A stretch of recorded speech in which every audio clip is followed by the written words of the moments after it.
म यहाँलाई राखेँ। कर्णाली पूर्व दाउन्नेसम्मको अवस्था यो छ भने रुकुम पूर्वदेखि यसले चाहिँ तराईसम्म समेटेको छ र यस देशको अर्थतन्त्रमा यो प्रदेशको योगदान भनेको 14.2 अहिले पनि हुने अनुमान चाहिँ राखिएको छ र प्रदेशको आर्थिक वृद्धि दर कृषि क्षेत्रतर्फ 2.8 र गैर कृषितर्फ 1.8 गरेर पुरै प्रदेशको चाहिँ अर्थतन्त्र 2% आकलन गरिएको अहिले चाहिँ छ। चालु अबको जेठ मसान्तसम्म कुल खर्च अहिले चाहिँ भएको 44.84% यो विनियोजित रकम मध्ये भएको थियो, जसमध्ये चालुतर्फ 43.84 र पुँजीगततर्फ 45.79% रहेको चाहिँ यहाँहरूलाई जानकारी गराउँछु। जबकि गत वर्ष सोही अवधिमा चालुतर्फ 46% र पुँजीगततर्फ 35% मात्र भएको थियो। यो प्रदेश मुख्य गरेर समृद्ध प्रदेश खुशी जनताको लक्ष्यले नारासहित अगाडि बढिरहेको छ।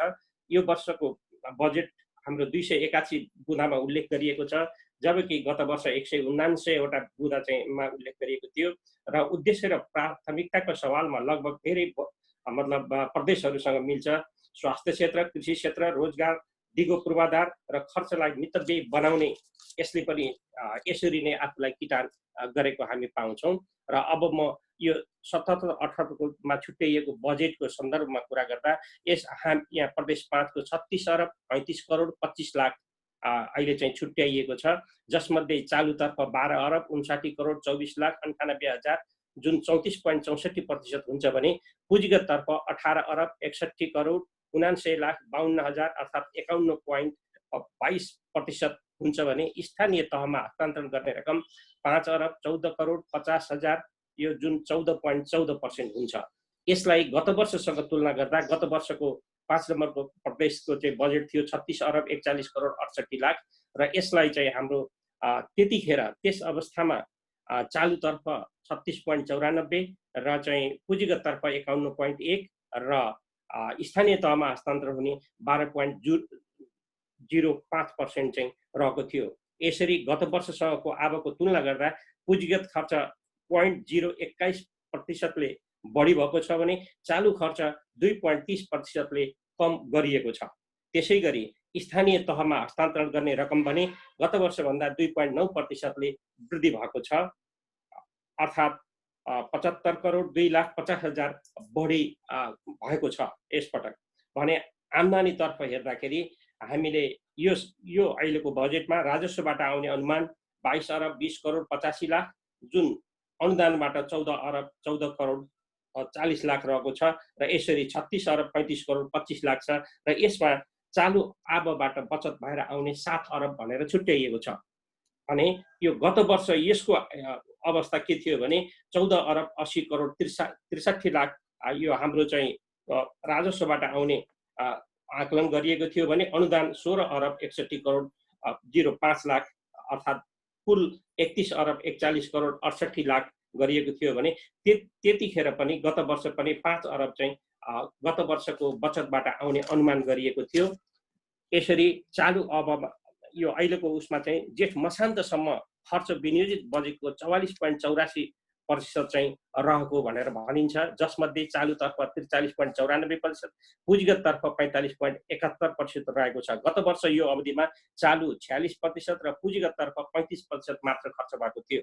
यो वर्ष र गत वर्ष मन्त्रालयगत रूपमा जुन शीर्षक वाइज यदि बाँडफाँडको रकमलाई हामीले हेर्ने हो भने सामाजिक यो विकास मन्त्रालय जसले यो स्वास्थ्यदेखि लिएर जुन हेर्न छ यसमा चाहिँ यो वर्ष 15.42% रकम छुट्याइएको छ।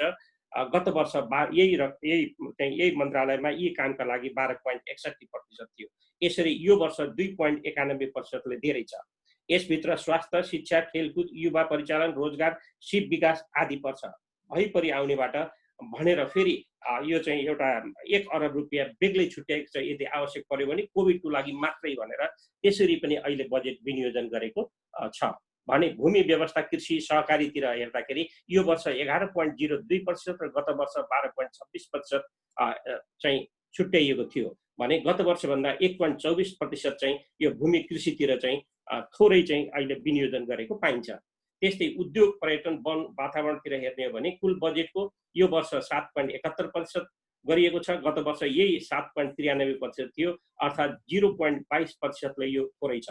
त्यस्तै भौतिक पूर्वाधारतिर हेर्ने हो भने कुल रकममा यो वर्ष 41.32% र गत वर्ष 43.50% रहेको चाहिँ थियो भने यो वर्ष गत वर्षभन्दा 2.28%ले कम रहेको छ।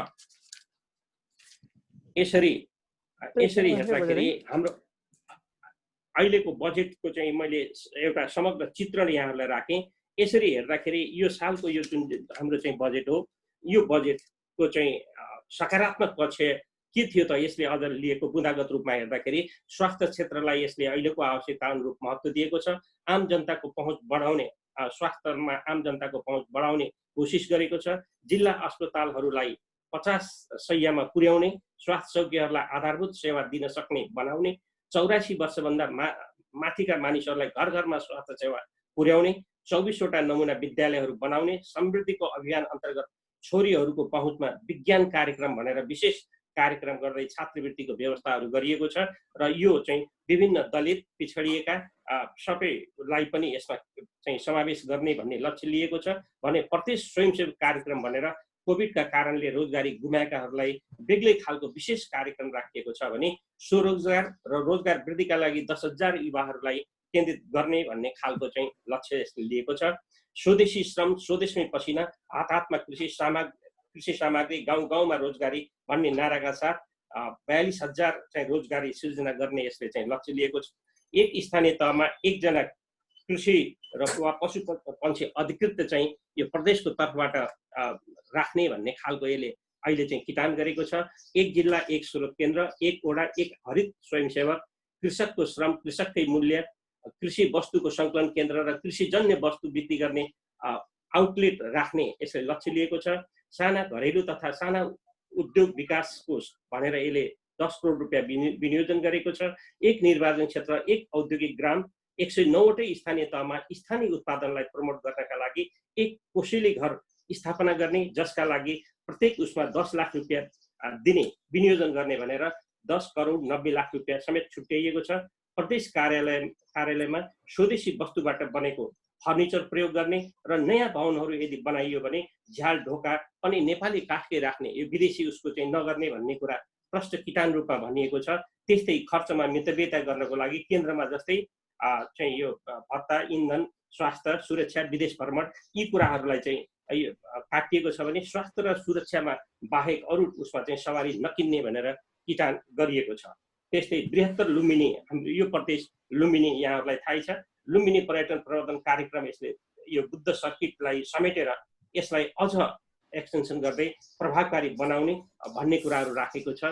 त्यस्तै पर्यटन, धार्मिक पर्यटन, सांस्कृतिक पर्यटन, कृषि पर्यटन, खेलकुद पर्यटन, शैक्षिक पर्यटन, ग्रामीण पर्यटन जस्ता कार्यक्रमहरू पनि यसले समेटेको छ र यो लकडाउनको समयमा यो करहरूको लागि जरिवाना नलिने भनेर यसले चाहिँ त्यो पनि किटान साथ उल्लेख गरेको छ भने यो चाहिँ यसका चाहिँ बुदाहरू जुन यहाँहरूले सुन्नुभयो, यो चाहिँ यसले अहिले राखेर किटानका साथ अगाडि आएको कुरा छ र यसको कमजोरी पक्षहरू यो बजेटका चाहिँ अझ कस्तो भए राम्रो हुन्थ्यो। तपाईँ हामीले अनुमान सहजै त्यो तथ्याङ्कबाट पनि थाहा भइसक्नुभयो कि कसरी बजेट विनियोजन भएको छ, अझ कसरी कति हुनु पर्थ्यो भन्ने सबै अर्थतन्त्र अर्थशास्त्री साथीहरू हुनुहुन्छ, उहाँहरूले मूल्याङ्कन गरि नै हाल्नु भएको छ कि यसले तोकिएको राजस्व पनि उठ्ने सम्भावना के त होला त भन्ने एकातिर भने राजस्व पनि यद्यपि गत वर्षभन्दा थोरै 2 अरब समथिङ मात्रै आफ्नो आन्तरिक राजस्वबाट उठाउने लक्ष्य छ, तर त्यो पनि उठ्ने सम्भावना कम देखिन्छ भने खर्च गर्ने अवस्था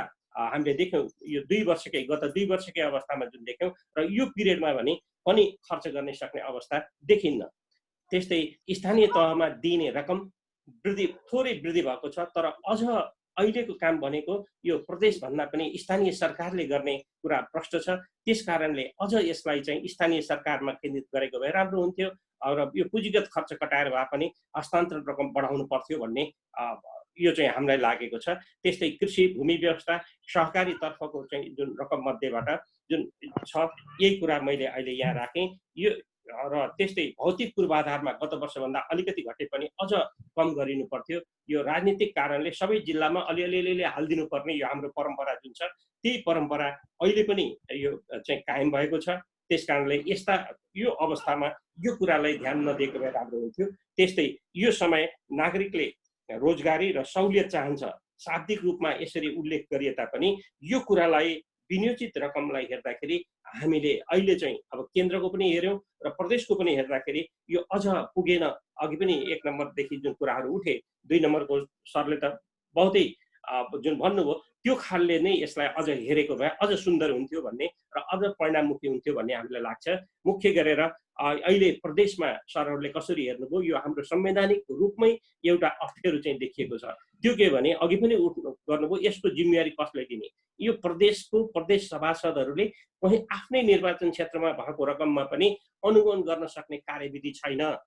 यसको चाहिँ सबभन्दा कमजोरी चाहिँ यहाँहरूले हेर्नुभयो भने आफ्नै निर्वाचन क्षेत्रभित्र स्थानीय सरकारले गरेका कामहरूलाई कसरी गरेर उसले गर्ने, आफूले चाहिँ दिन्छ त्यसलाई अनुगमन गर्ने खालको त्यो अहिलेसम्म कार्यविधि नबनेको कारणले गर्दाखेरि जिम्मेवारी र नैतिक रूपमा जवाफदेहिता ती व्यक्तिहरूले लिनुपर्ने, तर एउटा कानुन त एउटा बनाएर चाहिँ त्यसलाई जिम्मेवारी दिएको अवस्था छैन।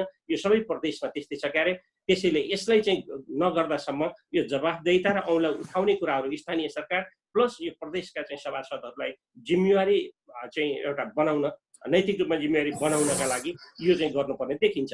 त्यस्तै यो मुख्य गरेर आफ्नो क्षेत्र पहिचान गरी आत्मनिर्भर हुने बाटोमा जान चाहिँ स्रोत पहिचान गर्ने, कुन कुन स्रोतमा कसरी चाहिँ छ। हाम्रो जस्तै प्रदेश 5 मा थुप्रै खानी उहरू अहिले चाहिँ हामीले पाल्पामा रहेको फलाम खानीलाई अहिले गर्ने भनेको छ केन्द्रदेखि पनि। त्यस्तै यहाँ पनि त्यो खालको आफ्नो स्रोतहरू पहिचान गरेर आफ्नै आय वृद्धि गर्ने बाटोमा जानुपर्ने जरुरी छ। यद्यपि यो अप्ठ्यारो अवस्थामा पनि यी कुराहरू जुन चाहिँ आए कतिपय रूपमा अघि भने चाहिँ, तर कार्यान्वयनको पाटो सबभन्दा जटिल। अब सधैँ वर्षै नै तपाईँ हामीले छलफल गर्छौँ, तर कार्यान्वयनको पाटोलाई चाहिँ कसरी यसलाई सबलीकरण गर्ने, कसरी सशक्त गर्ने र कसरी चाहिँ परिणाममुखी गर्ने भन्ने सबभन्दा बढी अहिलेको चिन्ताको विषय छ। त्यसकारणले यतातिर सबैको ध्यान जाओस् भन्ने म चाहन्छु। धन्यवाद। अब यसमा केही प्रश्नहरू आयो भने म पछि बोल्ने गरी अहिलेलाई टुङ्ग्याएँ। धन्यवाद सबैलाई। यो भिडियो अन भएन सर, त्यताबाट हुन्थ्यो कि? म कोसिस गरेँ सर यहाँबाट। यताबाट भिडियो अन भएन? ए हुन्छ सर, मैले गरेँ। ल हजुरले गर्नु होला, मैले यताबाट पठाइदिएँ। ए भयो सर। फेरि अफ गर्नुभयो। एकपल्ट मात्रै गर्नु न सर। बस भयो सर। भिडियो खै अन भएन।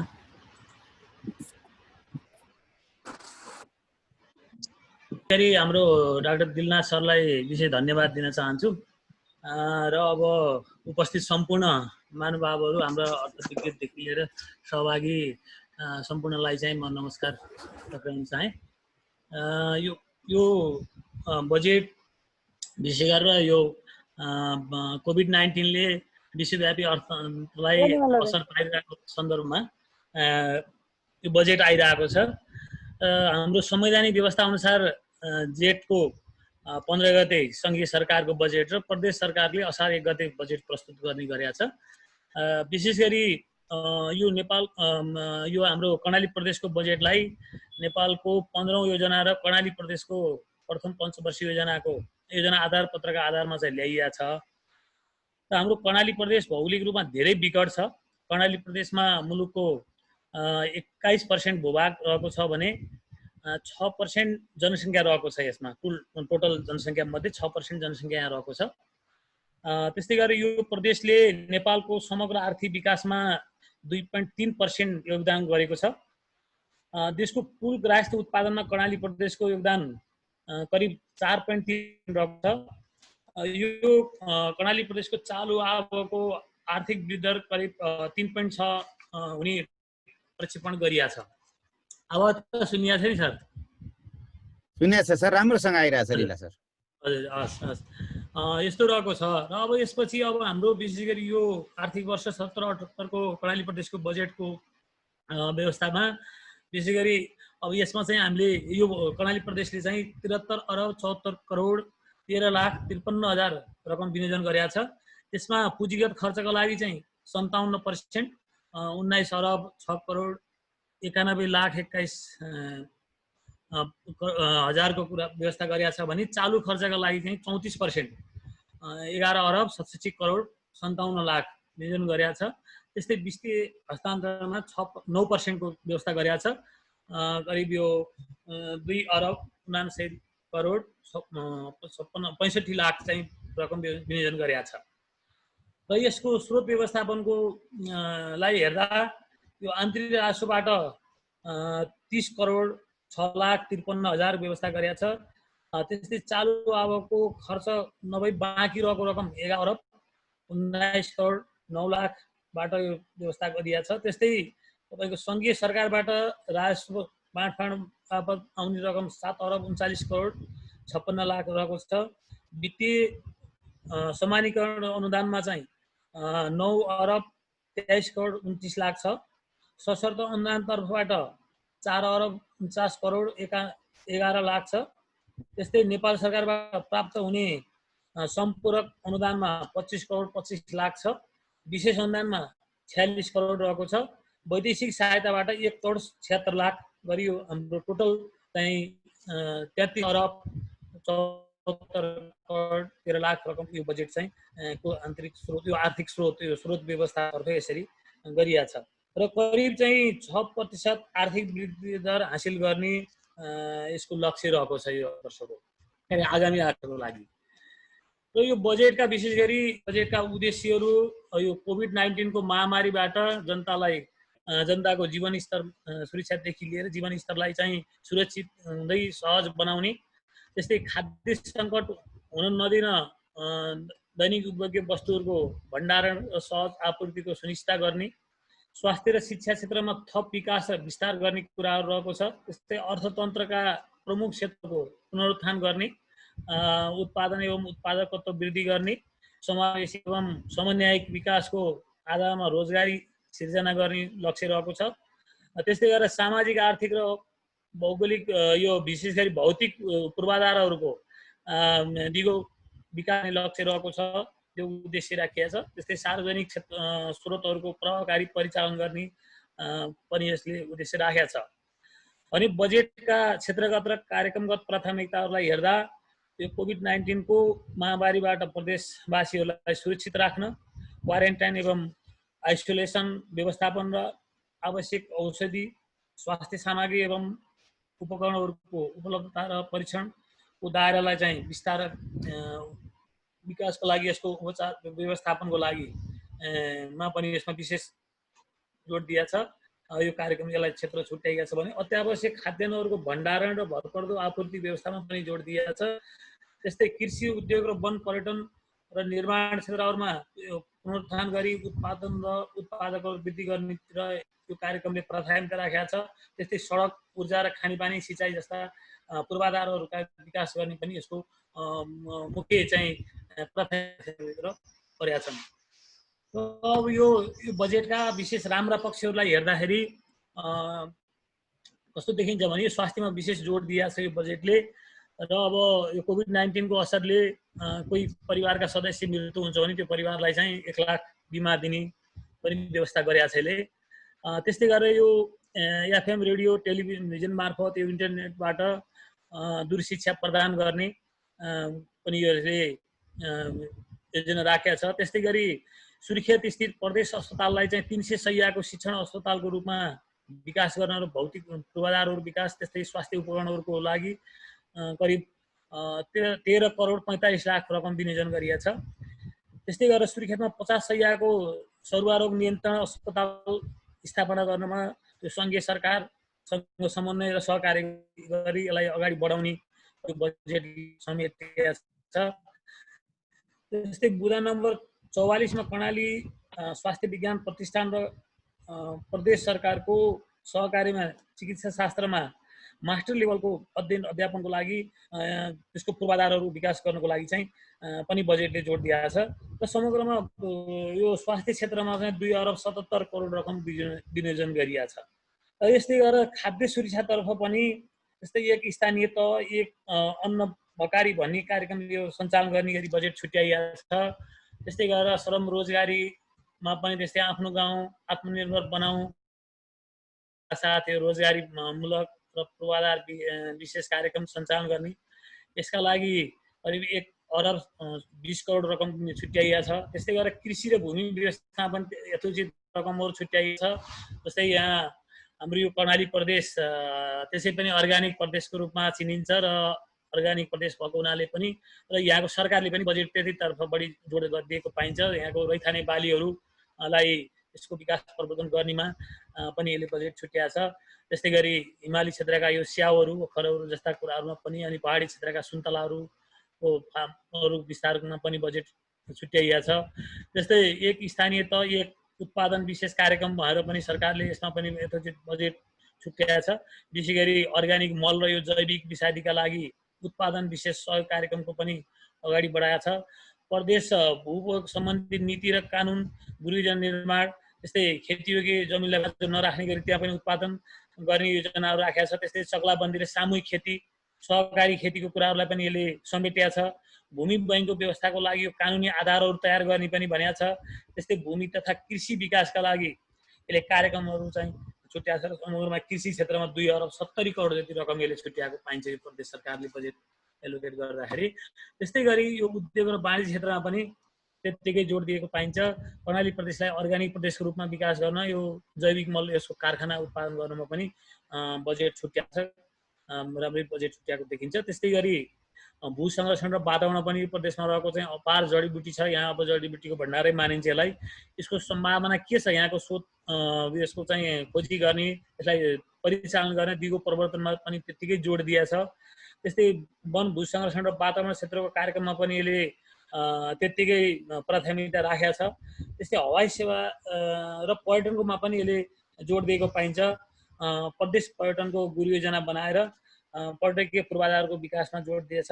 त्यस्तै होमस्टेहरू बनाउने यसको कार्यक्रममा राखिएको छ। अब जस्तै यहाँको चाहिँ एकदम मनोमोहक दृश्य भएको रारा क्षेत्र, त्यस्तै यहाँका हाम्रो मानस सरोवर क्षेत्रहरूमा जाने बाटाहरूदेखि लिएर यो मनोरम दृश्यहरूको लागि पर्यटकहरू आकर्षण गर्नको लागि पनि बजेट छुट्याइएको छ। त्यसै गरी निजी सहकारी क्षेत्रहरूमा पनि एक सहकारी एक उत्पादन गर्ने कार्यक्रम राखेको छ, त्यसमा पनि बजेट राम्रै छुट्याएको देखिन्छ। त्यस्तै कृषि तथा श्रम सहकारीहरूलाई पनि बढी जोड दिएको पाइन्छ। र शिक्षामा यसले त्यत्तिकै गरेको छ। जीवन उपयोगी प्राविधिक शिक्षाको विकासको लागि चाहिँ यसले स्थानीय तहसँग सहकार्य गर्ने भनेको छ बजेटमा। त्यस्तै गरेर शिक्षाको गुणस्तर विकास र अनुसन्धानका लागि मध्यपश्चिमाञ्चल विश्वविद्यालयमा एउटा बायोलोजी ल्याबको स्थापना गर्नलाई पनि करिब 10 करोड रकम विनियोजन गरेका छ। त्यस्तै गरेर गुणस्तरीय शिक्षा र प्राविधिक जनशक्ति उत्पादनका लागि प्रविधि विज्ञान तथा प्रविधि विश्वविद्यालय स्थापनामा पनि यसले प्रक्रिया अगाडि बढाउने बजेटले समेटेको छ।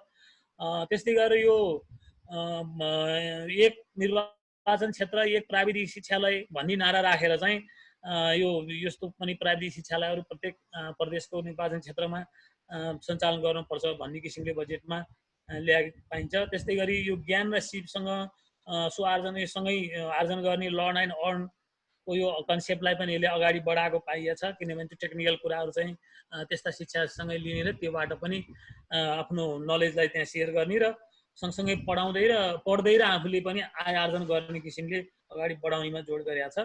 करिब शिक्षामा चाहिँ यसले 89 करोड जति रकम छुट्याएको पाइन्छ।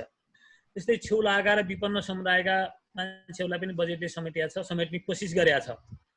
र खानेपानी सरसफाइ कर्णाली यो भेरी बबई नदी किनारहरूबाट चाहिँ डिप बोरिङ गर्ने, पम्पिङ गरेर खानेपानी व्यवस्थापन गर्ने कुरालाई बजेटले सम्बोधन गरेको छ। त्यस्तै गरी यो सडक र पूर्वाधारमा पनि यसले करिब 5.79 करोड रकम विनियोजन गरेको पाइन्छ। त्यस्तै गरेर ऊर्जा विकासमा पनि यसको बढी अब यो हाम्रो कर्णाली प्रदेश चाहिँ जडीबुटी र ऊर्जामा प्रचुर सम्भावना भएको क्षेत्र हो। त्यसकारणले कर्णाली प्रदेशमा चाहिँ यसलाई पनि यहाँ पनि फेरि नाराको रूपमा कर्णालीको पानी जनताको लगानी भन्ने नारा राखेको छ र यसलाई चाहिँ आफ्नो स्रोत साधनले भ्याएसम्म यो भेरी बबई बहुउद्देश्य आयोजनाको यो आयोजनामा चाहिँ नेपाल सरकारसँगको सहकार्यमा बाँधलाई प्रयोग गरी प्रदेश सरकारको पुनः स्वामित्व हुने गरी जलविद्युत आयोजनाहरू सञ्चालन गर्ने भनेको छ। प्रदेश सरकारको स्वामित्व रहने गरी यसलाई सञ्चालन गर्ने भनेको छ यो छुट्टै यसको मुहान क्षेत्रमा। र यस्तै रामाघाट त्यसपछि स्याहारपुर घाट जस्ता परियोजनाहरू पनि यसले सञ्चालन गर्ने बजेटले समेटेको छ। त्यस्तै गरेर यो सहरी पूर्वाधार र बस्ती विकासमा पनि यसले एकीकृत बस्ती विकास तथा सामाजिक रूपान्तरण कार्यक्रम सञ्चालन गर्ने राखेको छ। त्यस्तै गरी प्रदेश राजधानीमा यो सहर एकीकृत विकास परियोजनाहरू सञ्चालन गर्ने, सबै एकीकृत विकास परियोजनाहरू सञ्चालन गर्ने कुराहरूलाई जोड दिएको पाइन्छ। र सञ्चार र सूचना प्रविधितर्फ पनि यो सरकारी कार्यालयहरूमा चाहिँ प्रविधि मैत्री बनाउने किसिमले यो इलेक्ट्रोनिकहरूलाई बढी जोड दिएको छ र यो प्रविधि मैत्री बनाउनमा पनि बजेट हामीले एलोकेट गरेको पाइन्छ। र कर्मचारीहरूलाई विशेष गरी कर्णाली प्रदेशमा काम गर्ने कर्मचारीहरूलाई चाहिँ राम्रो काम गर्नेहरूलाई पुरस्कारको व्यवस्था पनि गरेका छ। यसरी सरसर्ती हेर्दा यो बजेटका यी राम्रा पक्षहरू देखिन्छन् भने केही कमजोर पनि देख्छु म। र यसमा विशेष गरी कार्यान्वयन पक्ष कमजोर देख्छु मैले। विगत दुईटा आर्थिक वर्षहरूको बजेटलाई कार्यान्वयन गर्ने हिसाबले हेर्दाखेरि यो बजेट यो समस्या कर्णाली प्रदेश मात्रै नभएर सङ्घीय सरकार र सबै प्रदेशहरूको हो जस्तो लाग्छ मलाई। किनभने यो क्यापिटल बजेट चाहिँ खर्च हुन सकेन भने हाम्रो आर्थिक विकास पनि हुन सक्दैन, यो आर्थिक वृद्धि पनि हुन नसक्ने भएको हुनाले यो आर्थिक वृद्धि र विकासको लागि चाहिँ क्यापिटल बजेट चाहिँ खर्च हुनुपर्छ। र साधारण खर्चले चाहिँ हाम्रो वृद्धि हुन सक्दैन। त्यस कारणले गर्दाखेरि यो धेरै फ्रिज हुने समस्या छ। यसलाई चाहिँ समयमै बजेट प्रक्रिया अगाडि लैजाने, यसलाई चाहिँ पास गरेर यसका नियम प्रक्रियाहरू पुरा गरेर चाहिँ यो बर्खा सिद्धिँदा बित्तिकै यसलाई कार्यान्वयनमा लगियो भने बजेट फ्रिज नहुने समस्याबाट हामी जोगिन सकिन्छ होला। यसलाई अलिक विशेष ध्यान दिनुपर्छ सरकारले र सम्बन्धित पक्षहरूले चाहिँ गर्न पर्यो। त्यस्तै गरी यो प्रदेशका अब प्रत्येक प्रदेशमा होला यो यसका आफ्नो फङ्सन गर्ने युनिटहरू छैनन्। सङ्घीय सरकार र स्थानीय सरकारका चाहिँ युनिटहरूसँग सहकार्य गर्ने भएको हुनाले आफ्ना युनिट नहुँदा पनि यसले बजेट खर्च गर्न, यी प्रदेश सरकारहरूले बजेट खर्च गर्न समस्या भएको जस्तो लाग्छ। त्यो सबै प्रदेशको पनि समस्या हो र कर्णाली प्रदेशको पनि त्यो समस्या हो जस्तो देखिन्छ। त्यस्तै गरी अब यो पारदर्शिताका कुरा पनि छन्, अनि ढिला सुस्तीका कुराहरू छन्। अब ढिला सुस्ती लड्किँदाखेरि यो बजेटहरू समयमै कार्यान्वयन हुन नसक्नेले गर्दाखेरि हाम्रो जुन लक्ष्य राखिएको थियो त्यो हुन सम्भव देखिन्न। र अब यो आर्थिक वर्षमा करिब हामीले यो बजेटले 6% जति आर्थिक वृद्धि गर्ने लक्ष्य राखेको छ। यस्ता लक्ष्य परिपूर्ति त्यो उद्देश्यलाई लिनको लागि पनि समयमै बजेट कार्यान्वयन गर्नुपर्ने भएको हुनाले यी सबै कमजोर पक्षहरूलाई चाहिँ सुधार्दै सम्बन्धित निकायहरूले यसलाई कार्यान्वयनमा चाहिँ बढी जोड दिनुपर्छ र यसको पारदर्शितामा पनि बढी जोड दिनुपर्छ भन्ने कुरा राख्न चाहे। र समग्रमा हेर्दा बजेट चाहिँ राम्रो छ। अब कार्यान्वयन पक्षमा सबै तत्का निकायहरू चाहिँ जिम्मेवार हुनुपर्छ भन्ने कुराहरू राख्दै अहिले मेरो कुराहरू विशेष गरी आवश्यक परे म फेरि पुनः जोइन हुनेछु। हस्, धन्यवाद बिल्ला सर। धेरै राम्रो प्रस्तुत गर्नु। अब मलाई के लाग्छ भने म छोटकरीमा पोइन्ट वाइज यहाँ कुरा गर्छु।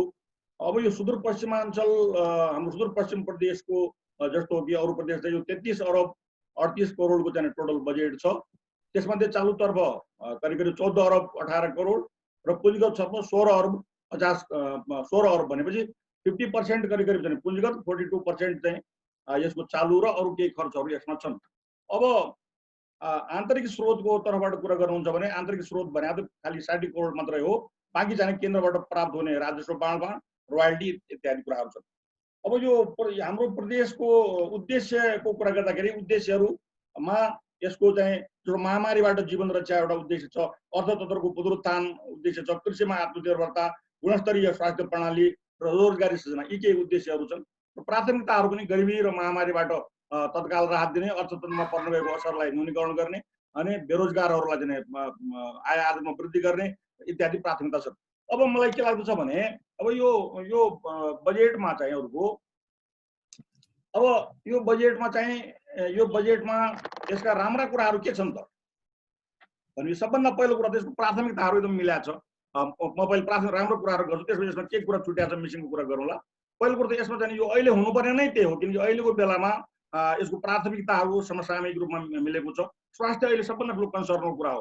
त्यसमा पनि हाम्रो यो रिजनमा त झन् बढी चिन्ताको विषय छ, किनकि यहाँ भारतबाट मात्रै करिब 3 लाखभन्दा बढी मान्छे आएका छन्। भारतको पनि यो दिल्ली मुम्बई जस्तो सबभन्दा बढी एपिडेमिक भएको ठाउँबाट आएको हुनाले अहिले व्यापक रूपमा यो फैलिन लागेको, त्यसले मान्छेको जीवन रक्षा यो पहिलो चाहिँ हो। र स्वास्थ्य सम्बन्धी सुविधाहरू पिसिआर मसिनहरू यहाँ एउटा दुईवटा मात्रै रहेछन्, त्यसको सङ्ख्या बढाउनु पर्ने भएको छ। अहिले त्यसको टेस्ट नभएर धेरै मान्छेलाई हाहाकार भइरहेको छ। त्यसले यसमा चाहिँ करिब करिब मलाई चाहिँ 3 अरब धेरै ठुलो रकम छुट्याएको छ।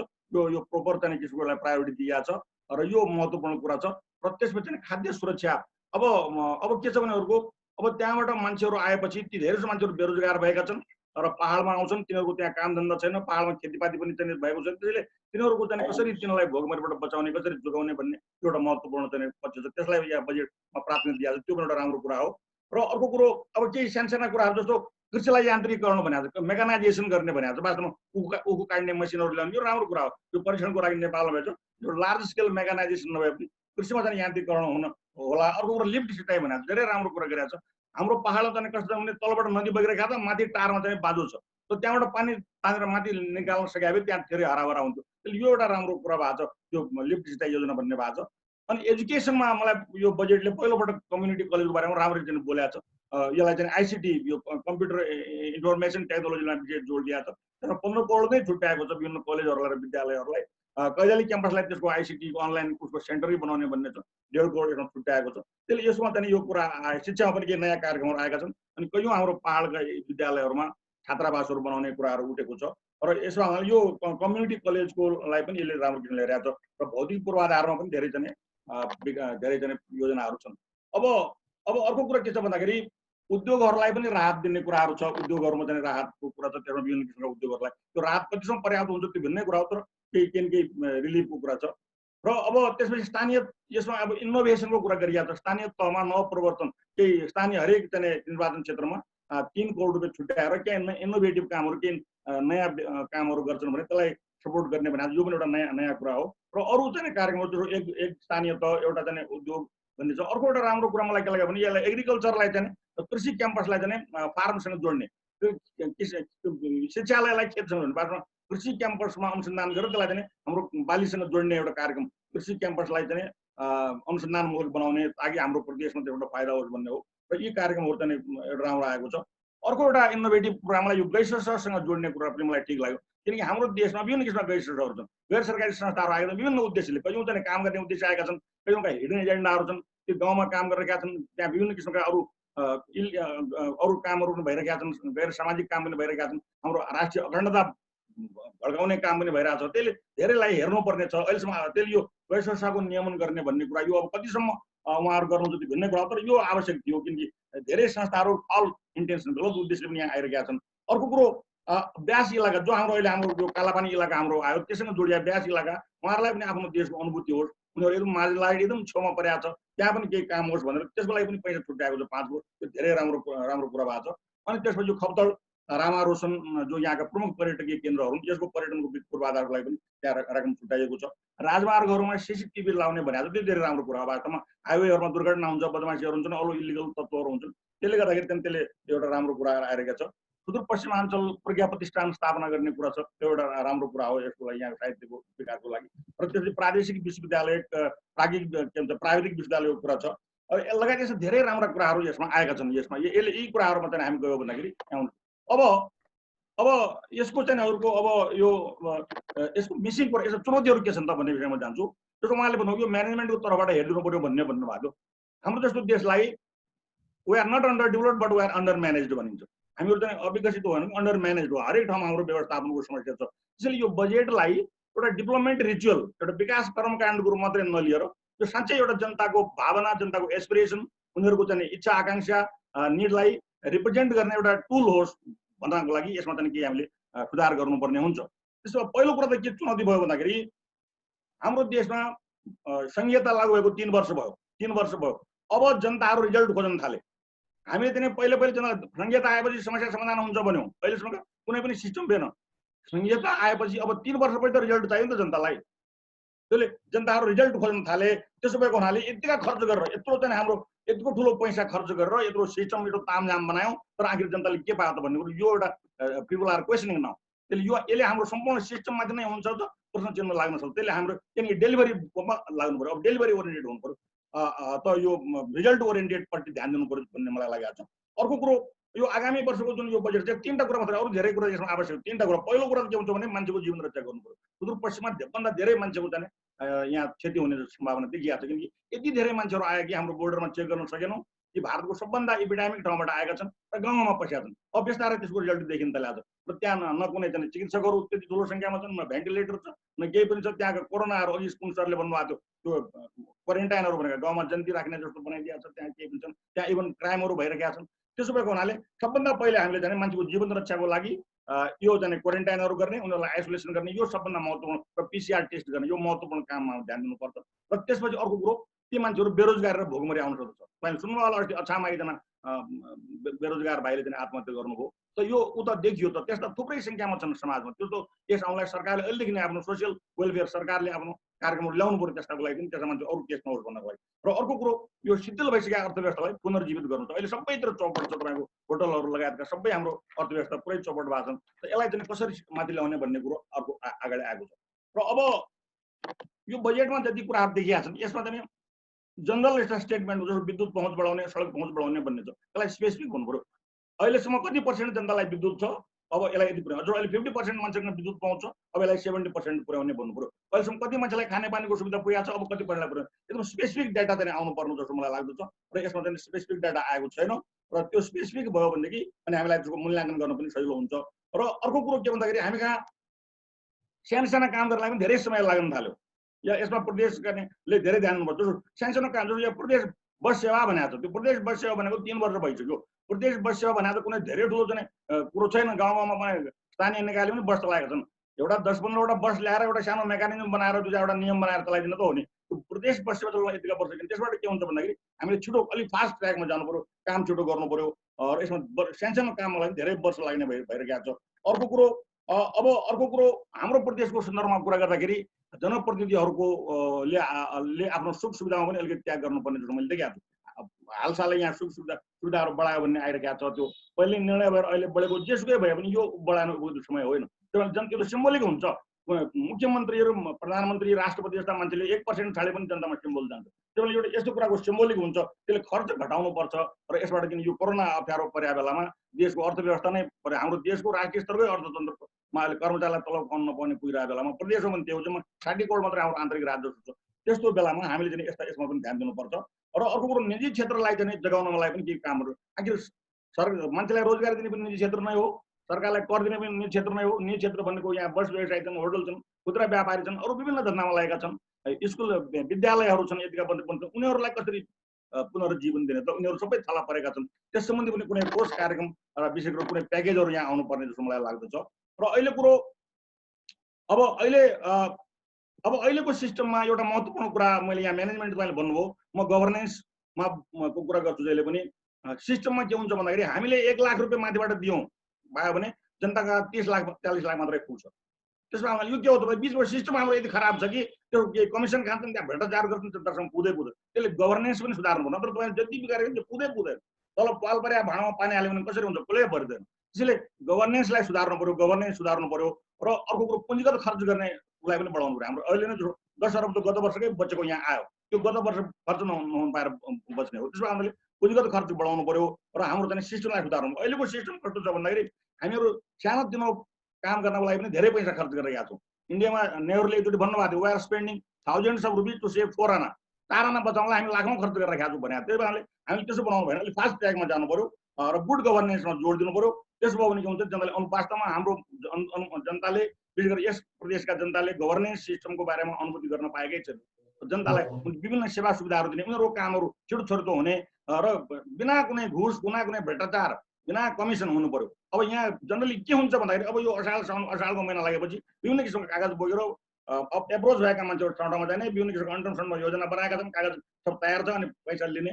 र यसरी गर्दाखेरि हाम्रो विकासको आधा पैसा त्यसमा जान्छ। त्यसले यसमा चाहिँ खास विकास हुन पाउँदैन। त्यो एउटा महत्त्वपूर्ण कुरा छ। र अब यो यसो भए हुनाले योजना चाहिँ विकासको योजना चाहिँ यो राम्रो छ। यसले गर्दाखेरि चाहिँ गरिरहेका छन्, योजना चाहिँ राम्रो छ। अब हाम्रो बजेटलाई समाजवाद उन्मुख बनाएको छ। अब समाजवाद उन्मुख भएपछि समाजवाद उन्मुख टाइपका कार्यक्रम पनि आउनु पर्यो नि। समाजवाद उन्मुख भनेपछि सरकारको कुनै इन्भल्भमेन्ट हुनु पर्यो, सरकारको लगानीमा पब्लिक इन्टरप्राइजहरू आउनु पर्यो। अब अहिले यहाँ कुनै पनि त्यसको पब्लिक इन्टरप्राइज छैन, भएका पनि यहाँ बन्द भयो। त्यसमा हुनाले यसलाई पब्लिक सरकारी हुन्छ। अब यहाँ एउटा पहाड केन्द्रित विकासमा फोकस गर्नुपर्नेमा हामीले तराई केन्द्रित विकास भयो। टुरिज्मको लागि के राम्रो सम्भावना छन् त्यो बजेटले बोल्नुपर्ने थियो। टुरिज्मको लागि सम्भावना के छ? अहिले ठुलो स्तरमा युरोप अमेरिकाबाट टुरिस्ट नेपालमा आउँदैन। अहिलेको टुरिस्ट भनेको हाम्रो देश अब कोरोना अलिक साम्य भएपछि नेपालकै मान्छेको हुनु। र हाम्रो फार वेस्ट रिजनको एउटा राम्रो पक्ष के छ भने यो इन्डियाको नजिक छ। यहाँबाट 4 घण्टामा दिल्ली पुगिन्छ, त्यो ठुलो ठाउँ हो।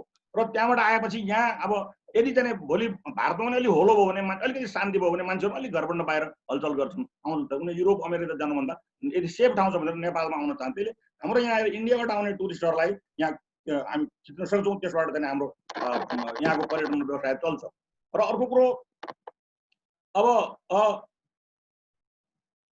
हाम्रो यहाँ जुन हामीले विभिन्न किसिमका कार्यक्रमहरू बनायौँ यसको अघि अरू सरलबाट बनाए कार्यान्वयन चाहिँ बडा प्रभावकारी छैन कार्यान्वयन चाहिँ इफेक्टिभ हुँदैन त्यसैले कार्यान्वयनमा इफेक्टिभ दिनु पर्यो गभर्नेन्स चाहिँ सुधार्नु पर्यो व्यवस्थापन चाहिँ राम्रो काम गर्नु पर्यो राम्रो काम गर्नेलाई पुरस्कार दिनु पर्यो नराम्रो कामलाई दण्डित दिनु पर्यो र जनतामा यो त अब यो अहिले एउटा बजेट भन्दा पनि संघीयताको पट्टिको नै एउटा च्यालेन्ज हो जनतामा अनुभूति दिनु पर्यो कि संघीयता हाम्रो देशमा चल्छ यो काम गरिरहेछ भन्ने हो otherwise people will question about the यो सिस्टम मलाई र नतिजामुखी कामहरू गर्नु पर्यो मुख्य रूपमा यिनै कुराहरू हुन् यदि भन्दै म आफ्नो कुरा सुन्छु हस् धन्यवाद